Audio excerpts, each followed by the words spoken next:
এভারকেয়ার হাসপাতালে বেগম জিয়াকে দেখতে গেলেন টাঙ্গাইল-৪ বিএনপি প্রার্থী লুৎফর রহমান মতিন।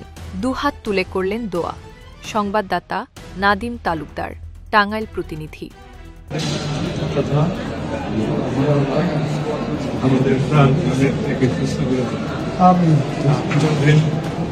আমাদের জাতির ভবিষ্যতের এখন খুবই গুরুত্ব। গতকাল ঢাকার এভারকেয়ার হাসপাতালে এক শান্ত কিন্তু গভীর আবেগময় মুহূর্ত দেখা যায়। বাংলাদেশের ৩ বারের সাবেক প্রধানমন্ত্রী এবং বিএনপি চেয়ারপারসন বেগম খালেদা জিয়া বর্তমানে সেখানে চিকিৎসাধীন। এ সময় তাকে দেখতে ছুটে যান টাঙ্গাইল-৪ কালিহাতী আসনে বিএনপি মনোনীত ধানের শীষ প্রতীকের প্রার্থী মোহাম্মদ লুৎফর রহমান মতিন। হাসপাতালে প্রবেশ করেই তিনি কিছুক্ষণ নীরব থাকেন। তারপর ২ হাত তুলে মহান আল্লাহর কাছে দোয়া করেন, হে আল্লাহ, দেশনেত্রীকে পূর্ণ শিফা দিন, তাকে শক্তি দিন, এই দেশের গণতন্ত্রের জন্য আবারও জনগণের সামনে দাঁড়ানোর তৌফিক দিন।